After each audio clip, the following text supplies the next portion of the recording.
The longest-serving member of Parliament since 1975. He joins me now live. Peter, thank you for being here. I hope you can hear me okay. I can. Peter, good afternoon to you. I appreciate that. Thank you. Peter, I know you attended the Queen's funeral today. What was it like to be in that room, to feel all of that planning come together, to witness history surrounded by world leaders? Well, it shows that no country is an island. It's equivalent of having 150 state visits on the same day, as well as having a religious ceremony and a family funeral. It's marvellous how everything came together.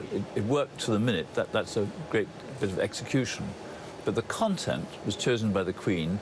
Even the design of the hearse was done by her. So in a way, we were fulfilling her wishes for the end of her corporal life, her life on earth. She was the head of the armed services, so it seems fitting that her funeral was carried out with military precision, as expected, Peter.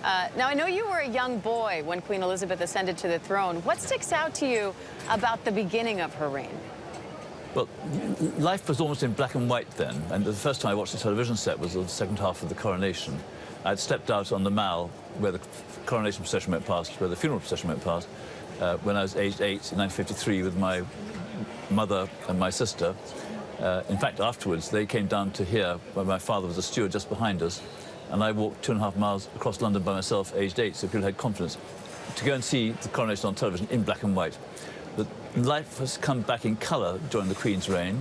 We've had a marvellous change that now, if you look at the main people in government, not one of them is a white male. We've got a woman Prime Minister for the third time. We've got people of colour in senior positions. That's a good change. It's a Commonwealth-type approach to Britain. We've had a change in standard of life. We've had a halving of the number of children that most women have. We've had a halving of the number of people working in manufacturing industry and mining and much more in services. Sort of change you've experienced in the United States as well. But we've done it with a kind of continuity where, for example, 2 days before the Queen died, I was hosting a dinner for the new American ambassador, Jane Hartley.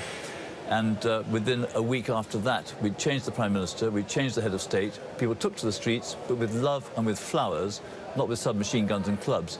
It's marvellous to be in a democracy, even as it's headed by a monarchy. And we have a monarchy because it's a democratic choice. If there was a revolution, we wouldn't have the monarchy. If Parliament voted against it, we wouldn't have one. So we've chosen to have a monarchy.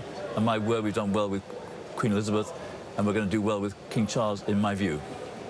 And Peter, you talk about walking for miles as a young boy to see the Queen back then. How did it make you feel to see people walking and in some case waiting for miles to see the Queen lying in state and then crowding into London, crowding into Windsor today to see that procession come through? Well, it's tremendous. It makes it something that people participate in. And curiously, one of the previous plans is that to see the lying in state, which I'd done for Winston Churchill, for the Queen Mother, it was supposed to be a ticket thing, but the Secretary of State decided, no, let's make it open, let people join the queue, they can self-regulate, and they did. So some people got through in 7 hours, one of my constituents did earlier this morning. Some took 13 hours, some more than that. It was organised, not chaos, but sort of help yourself and help each other. In fact, one of my friends working in the National Health Service, a physiotherapist, chummed up with a trainee Minister of Religion at the beginning of her 12 hours, and he gave non-stop sermons for the next 12 hours. He kept her awake, she said. And Peter, you talked a little bit about the changes that you saw during Queen Elizabeth's reign. As the most senior member of Parliament now, what are you hoping to see from King Charles?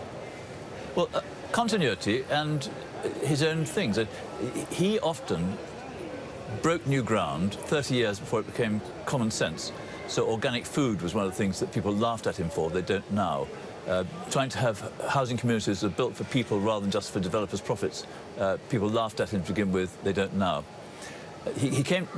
Kings and Queens don't come into the House of Commons chamber anymore since the problem with Charles I some time back. But he did come to dinner with a previous Speaker of the House of Commons, and he said, the problem is that if I don't say anything interesting, they say I'm dull. If I say something interesting, they say I'm controversial, so you can't win. But then that's the same thing applies if you're a parent or a grandparent. You know, you can't get everything right in other people's views. What you can do is do what you think is right.